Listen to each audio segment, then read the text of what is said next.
It's a fact that defies logic. People who can buy anything, private islands, tickets to space, even immortality, these same people spend millions of dollars on Stoicism training.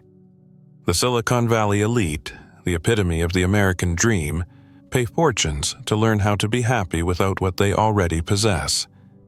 They aren't seeking new pleasures. Their brains are oversaturated with dopamine. They are looking for a way to escape the constant fear of loss and the deafening inner emptiness. This is the main paradox of our time. Why does a sharp need for a philosophy of renunciation arise at the peak of material success? What if the modern American dream isn't a path to freedom, but a perfectly designed trap? And true strength lies not in acquisition, but in the ability to desire nothing.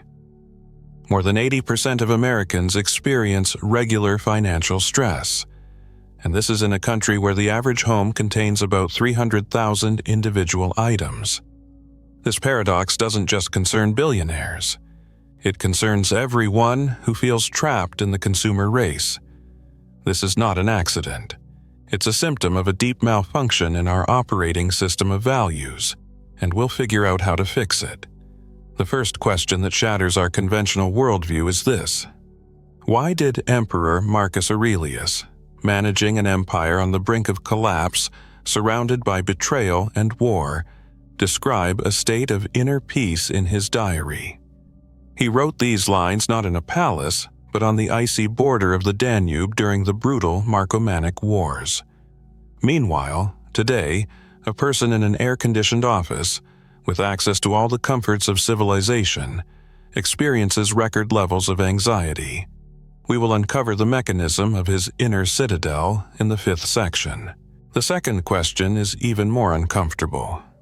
What explains the fact that reducing the number of possessions in one's home, according to dozens of independent studies, leads to a sharp, measurable increase in subjective happiness? Our entire economy, all advertising, all culture, are built on the opposite idea. Acquisition equals happiness. We will find the answer to this question in the 6th section, when we discuss the physics of freedom. These are not rhetorical exercises. These are keys to the hidden psychological laws that govern your state. And in this video, we will provide clear, science-based and ancient philosophy-backed answers to them. This state is known as hedonic adaptation. It's like a treadmill whose speed is constantly increasing. You run faster and faster to get a new dose of joy from a purchase, a promotion, or a like on social media, but each time you end up in the exact same place, with the same baseline level of happiness. This isn't your fault. It's the result of ancient brain mechanisms, hacked by modern consumer society. By the end of this video, you won't just get a theory. You'll receive an arsenal of 6 concrete, time-tested, Stoic tools. These aren't motivational slogans, but mental technologies. These tools will allow you to build an inner citadel, a mental fortress that cannot be captured from the outside. A place where external events, from a boss's criticism to a stock market crash, lose all power over your inner state. It's like not building a dam that will eventually break under pressure, but changing the very course of the river. Instead of fighting the current of events, you create a channel through which it flows without destroying you. Before, you are 2 versions of your future, an endless run on the hedonic treadmill or tranquility within an unassailable citadel. To ensure you get the maximum benefit, here's our roadmap. 3 key points on the path to invulnerability. The first point. In just 4 minutes, we will crack the main code of anxiety. You will receive the first tool, the dichotomy of control. It will instantly return 99% of the mental energy you are currently spending on things you cannot change. The second point. At approximately the 10-minute mark, you will learn how to give yourself mental vaccinations against future shocks. We will explore the technique of premeditatio malorum. This is a counterintuitive method used by astronauts before spacewalks and special forces operatives before an assault. The third, culminating point. Closer to the end, at about 20 minutes, we will arrive at the most powerful and controversial Stoic idea, amor fati. You will learn how you can not just accept your fate, but love it, whatever it may be, and how to turn any tragedy, even the most terrible, into an inexhaustible source of personal strength. Why do people with maximum control in their fields, CEOs, politicians, top managers, suffer most often from chronic stress, according to research? It's like trying to control the weather with the world's most expensive remote control, an absurdity our brain engages in every day. The first Stoic tool is simple. The world is divided into two parts. What is within our power? Our thoughts, reactions, and decisions. And what is not in our power? The weather, other people, the economy. But here's the reality. Over 80% of Americans experience regular financial stress, and 99% of that stress is not caused by a lack of money, but by trying to control external factors, the stock market, inflation, a boss's decisions. Their minds turn into a battlefield where they are doomed to lose. That's why Marcus Aurelius, the most powerful man in the world, every morning in a cold tent on the German front, began not with war reports but by writing. Today I shall be meeting with the interfering, ungrateful, arrogant. He couldn't change them, but he completely controlled his reaction. This practice explains why a simple soldier in captivity could be psychologically freer than his jailers. Admiral James Stockdale spent 7.5 years in the Hanoi Hilton prisoner of war camp, 4 of them in solitary confinement. He was tortured but felt freer than his guards. How is this possible? Stockdale survived thanks to the writings of the philosopher Epictetus. He instantly applied the dichotomy of control. He could not control the torture or the date of his release, but he was 100% in control of his thoughts, his honor, his reaction. But here's what the sources conceal. It wasn't passive acceptance. Stockdale redirected all his energy towards what he could change. He established a system of secret communication among prisoners, and he maintained their morale. This was the highest form of strategic concentration of power. Our mind is the only thing no one can take from us. The key to understanding lies in how our brain is evolutionarily programmed to fear what hasn't happened yet. Our brain, the most complex object in the universe, constantly worries about things that have an 85% chance of never happening. This isn't a malfunction. It's outdated firmware. Our amygdala, the fight-or-flight center, was ideal for survival in the savannah. But today, it activates in response to non-physical threats, a project deadline, an angry email. The numbers prove it. Our anxiety is a statistical error. Studies show that 85% of our fears do not come true. And of the 15% that do happen, in 79% of cases, people cope with the situation much better than they expected.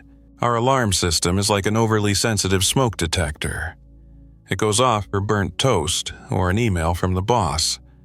The dichotomy of control is the button that allows you to distinguish smoke from fire. And now, let's look at a method that allows you to become calmer by constantly thinking about the worst.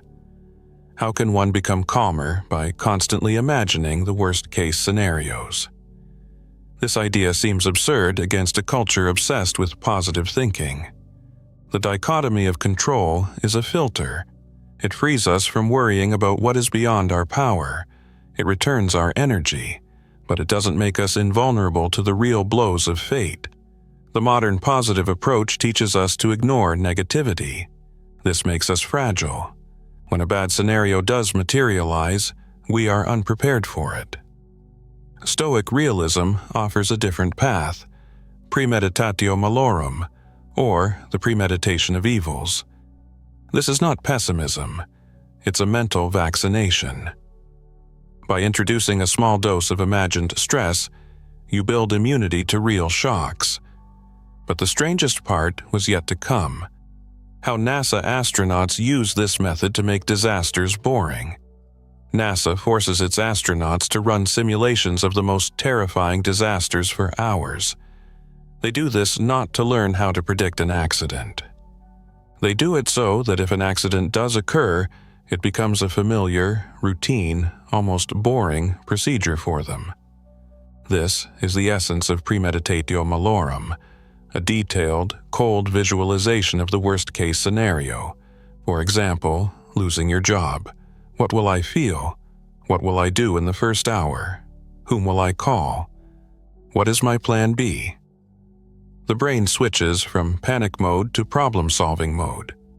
We fear not the event itself, but our presumed emotional reaction to it. Our brain systematically overestimates the duration and intensity of future suffering. Seneca, one of the wealthiest men in Rome, wrote, "We suffer more often in imagination than in reality." This is not a pretty quote, but an accurate description of a cognitive bias. And this leads us to a shocking detail. The ancient Stoics didn't just think about bad things, they rehearsed them.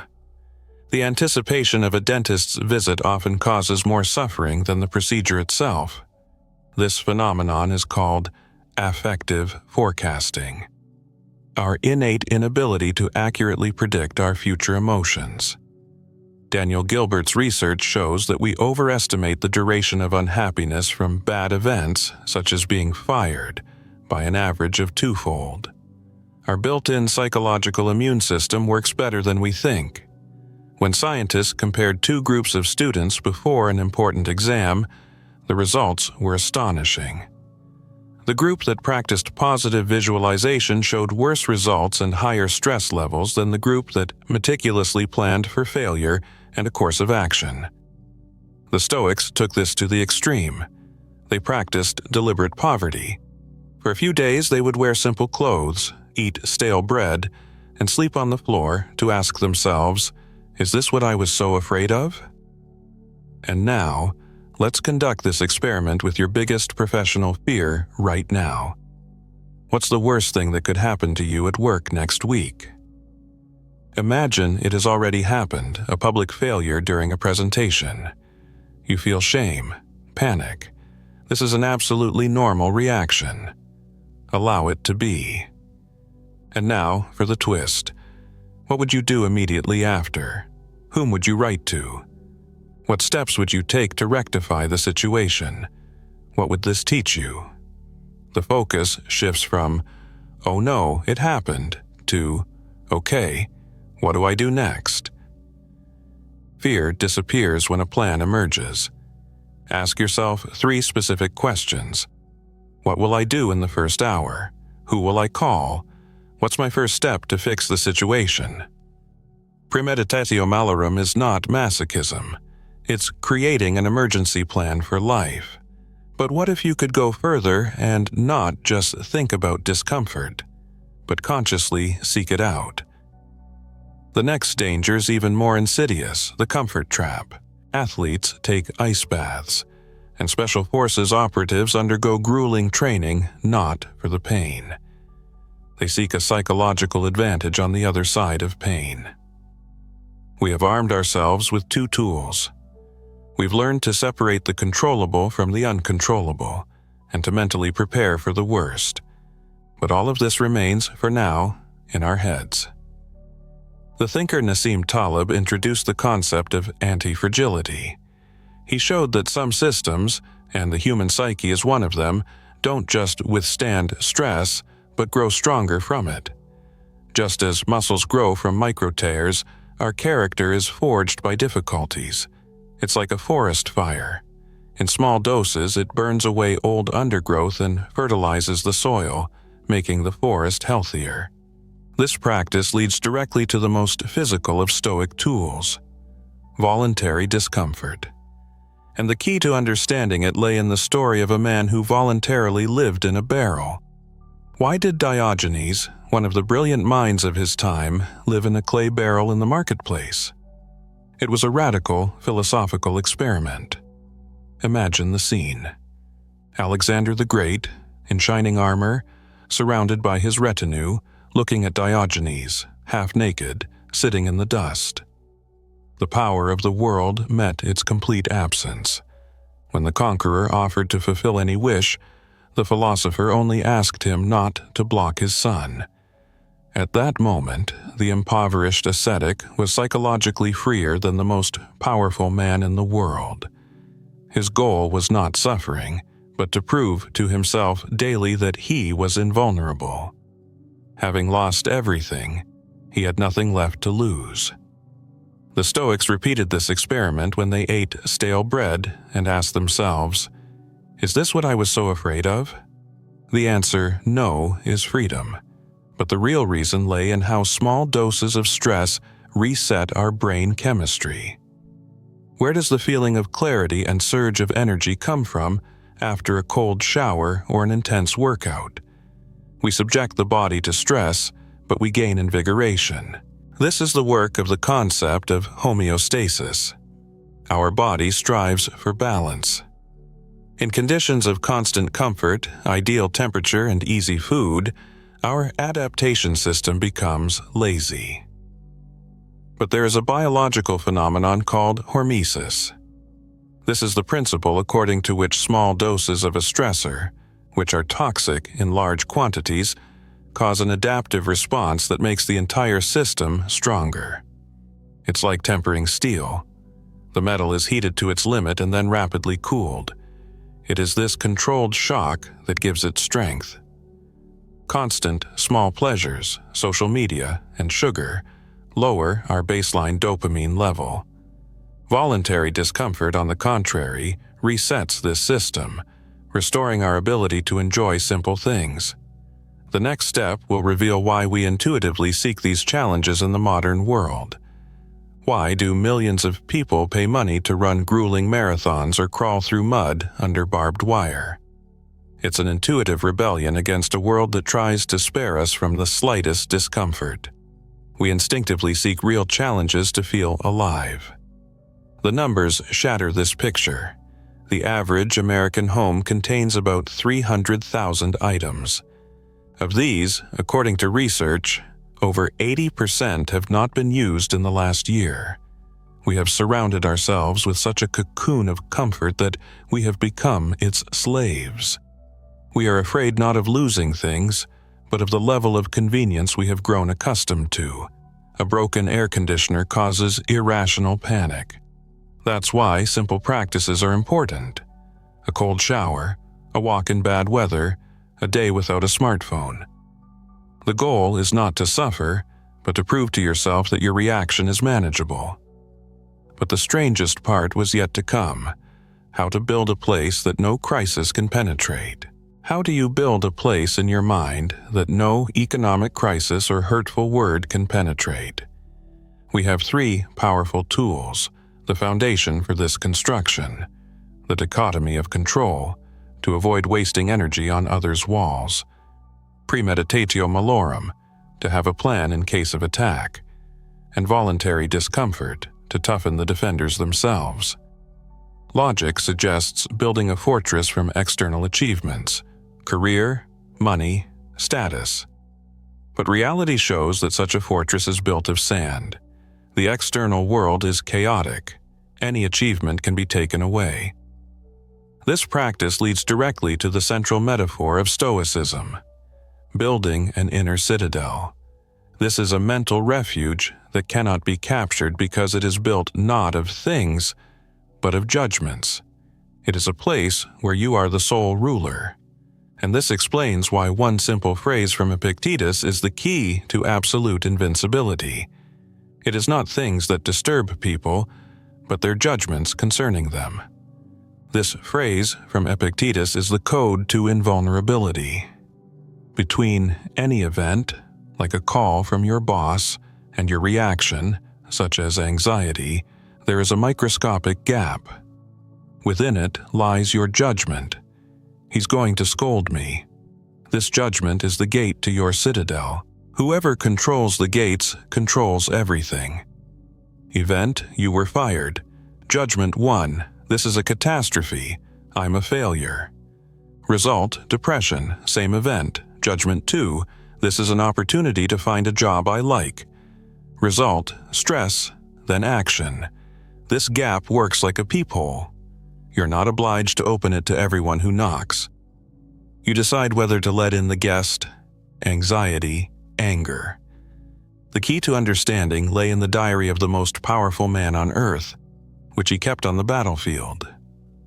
How did Marcus Aurelius, in the epicenter of wars and plague, write about tranquility? His meditations were not a treatise for posterity. They were his personal gym for strengthening his citadel. His writings are a collection of re-evaluation exercises. He constantly changed scale. He called court intrigues the squabbling of mice in a sack. His own fame, merely a dot in the infinity of the cosmos. This was not pessimism, but a way to strip problems of their inflated importance. And this explains why poor philosophers were calmer than the rich. Their happiness was found within. He wrote this while the Antonine Plague raged around him, claiming up to 5 million lives, possibly even his children. But the modern world has created a new weapon of mass destruction against our citadels, and this weapon is currently in your pocket, constantly attacking your mind. Why do we feel drained after an hour of scrolling through our feed? Social media and advertising are a continuous assault on the gates of our citadel. Their goal is to hack our judgment system. They create artificial desires and force us to compare our lives with others' filtered pictures. Research shows a direct link between time spent on social media and an increase in depression. This is measurable harm. It's impossible to defend the gates if you keep them open 24 hours a day. Protecting the citadel in the 21st century means practicing information hygiene. Reducing social media use to just 30 minutes a day significantly lowers feelings of loneliness and depression within 3 weeks. Now, let's look at what a cluttered closet, a jammed inbox, and an anxious mind all have in common. They all suffer from excess, which depletes the main resource, attention. We've understood how to build a citadel by managing perception, but any fortress requires resources for defense. Our main resources are time and mental energy. Every item in our home, every unread email, is a tiny tax on our attention. We spend precious energy maintaining hundreds of things that bring neither benefit nor joy. This is why the next tool is the art of minimalism. It's not about white walls. It's about ruthlessly getting rid of everything that doesn't serve the main goal, protecting your citadel. Every unnecessary item is a small stream diverting water from the main river of your attention. The next step will reveal how getting rid of physical clutter directly impacts mental clarity. Why does simply tidying a room lead to clearer thoughts? It's an invisible physical connection. Every item in your field of vision is an unresolved question that your brain processes in the background. Is this needed? Is it in its place? Does it remind me of a debt? Clutter is a constant DDoS attack on your attention. And here is its true scale: 300,000 items in the average American home. These aren't just things. These are 300,000 open browser tabs in your mind, draining your willpower daily. This is the answer to the second question: why fewer things equal more happiness? Because it frees up your main resource, attention. Minimalism is not an aesthetic. It is mental hygiene. But physical things are only the visible part. The most costly form of clutter is not in your home. What compelled Steve Jobs and Mark Zuckerberg to wear the same clothes every day? It wasn't style. It was cold calculation. Our ability to make quality decisions is a limited resource, a muscle that fatigues. Hundreds of small daily decisions, what to eat, what to wear, which route to take, exhausted by midday. Jobs and Zuckerberg consciously eliminated trivial decisions to preserve the full power of their intellect for groundbreaking ideas. Minimalism in daily life means maximalism in life's main pursuit.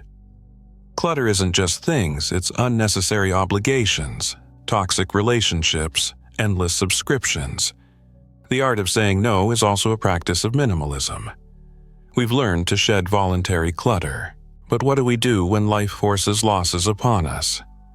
How could a person who lost all his savings call it the best thing that ever happened to him? He acquired something impossible to buy. Deprived of external support, he was forced to find internal strength. His identity shifted from what he had to who he was. But here's what the sources conceal. We not only quickly adapt to good things, we surprisingly effectively adapt to losses. Studies show that after a year, the happiness levels of lottery winners return to their baseline. The same is true for people who have experienced paralyzing injuries. The fear of loss is almost always many times worse than the loss itself. Minimalism is a vaccination against this fear. By practicing the voluntary letting go of small things, we train ourselves for the involuntary loss of large things. This leads us to the last, most powerful tool. It works where all others are powerless. Why does the key to invulnerability lie not in struggle, but in the complete acceptance of everything life throws at us? We've built a powerful defense. We have 5 tools: the dichotomy of control, premeditatio malorum, voluntary discomfort, the inner citadel, and the art of minimalism. Our mind is protected. But what if the irreparable happens? A fatal illness, the loss of a loved one, irreversible injustice. In these situations, defensive mechanisms are powerless. They are designed to deflect blows, not to integrate tragedy into one's life. This requires a shift from defense to offense, from a philosophy of survival to a philosophy of flourishing. In the next, culminating section, you will learn about the most powerful Stoic principle, amor fati, which can transform tragedy into triumph. How could Friedrich Nietzsche, a man whose life was woven from near-total blindness, migraines, and betrayals, formulate the most life-affirming principle in history? Amor fati, the love of fate. This is not passive resignation. It is an active, willful desire for every moment of the past, present, and future to be exactly as it is. Psychologists believe that up to 80% of our internal monologues are devoted to regrets about the past. This is energy spent on a battle that cannot be won. Amor fati is not surrender, but a conscious withdrawal from this senseless war. Marcus Aurelius wrote, "The impediment to action advances action. What stands in the way becomes the way." This is mental alchemy, turning poison into medicine. But how can one love a true, crushing tragedy? How can one love a fatal illness, the betrayal of a loved one, or injustice? Amor fati doesn't mean rejoicing in tragedy. It means accepting the accomplished fact as a new, unshakable reality and asking the only constructive question, what now? It's a shift in focus from mourning the past to acting in the present. Reality confirmed this when scientists discovered the phenomenon of post-traumatic growth. Up to 70% of combat veterans and disaster survivors report profound positive changes in their lives. It's like a forest fire. At first glance, it's absolute destruction, but it is the ash that fertilizes the soil, allowing new, stronger seeds to sprout. Amor fati is a conscious decision to look not at the burned trees, but at the future forest. It is a refusal of the victim role and an acceptance of the alchemist's role, who asks, "Since this has happened, how can I use it to become stronger?" Why do statistics show that lottery winners often become unhappier, while people who have survived severe accidents find new meaning in life? We quickly get used to good things, but crushing events break our worldview and force us to rebuild our value system from scratch. Amor fati is the assembly point for the entire Stoic arsenal. The dichotomy of control helps us accept what has already happened. Premeditatio malorum has already prepared us for the blow. Voluntary discomfort has given us immunity to pain. The inner citadel protects against destructive judgments. Minimalism has taught us to rely on the non-material. A study of the Illinois State Lottery showed that after a year, winners found less pleasure in everyday things than a control group. Amor fati is the operating system that manages all these tools. It replaces the useless desire for the world to be different with an all-powerful love for the world as it is. We have assembled the arsenal. But how do we turn this knowledge into daily practice? We have 6 powerful tools. But how do we make them work automatically, rather than remaining just information in our heads? Stoicism is an operating system for the mind. The dichotomy of control is its core. Premeditatio malorum is the antivirus. Voluntary discomfort is security updates. The inner citadel is the firewall. Minimalism is disk cleanup. And amor fati is the error handling protocol. But here's what self-help books conceal. Strength comes not from knowledge, but from daily application. Seneca insisted, philosophy is not words, but deeds. In the last part, we will distill all these concepts into 3 simple daily rituals: morning preparation, daytime practice, and evening analysis. This will transform philosophy into a simple system for life. And this will lead us to the main question: what is ultimately stronger, control or fate? Morning, 5 minutes that define the entire day. The first ritual is control calibration. You take your daily plan and divide it into 2 columns: in my control and not in my control. In the first, your efforts, your reactions, your focus. In the second, the outcome, the actions of other people, external events. This simple act instantly removes 99% of anxiety. Your energy is directed not at fighting the wind, but at steering the sails. The second step is a mental vaccination. Choose one potential difficulty from the second column and ask yourself, what would be my Stoic response if this happened? This isn't pessimism, it's a fire drill. This 5-minute ritual loads your operating system for the entire day. But how do you maintain this state amidst the chaos of the day? Day. This is your gym. The morning setup provides direction, but true strength is forged in real situations. The first exercise: voluntary discomfort. Look for micro opportunities. Take the stairs instead of the elevator. Take a cold shower. The goal is not suffering, but reminding yourself that you can endure much more than you think. The second exercise: defending the citadel. When an unpleasant event occurs, pause. Separate the fact from your evaluation. Not, I was cut off in traffic, but a car changed lanes in front of me. Neuroscientists confirm an emotional reaction in the brain arises 200 milliseconds after the awareness of the fact. You have almost a quarter of a second to take control. The day is complete, but the Stoics' work is not yet done. The final ritual determines what thoughts we go to sleep with. Evening. Marcus Aurelius wrote his meditations not in the quiet of a palace, but in a field tent on the icy bank of the Danube, in the midst of a 14-year war. This was his analysis of the day gone by. The first part of the ritual, minimalism. Ask yourself, where did I waste attention on what doesn't matter? This is clearing the mental cache before sleep. The second part, amor fati.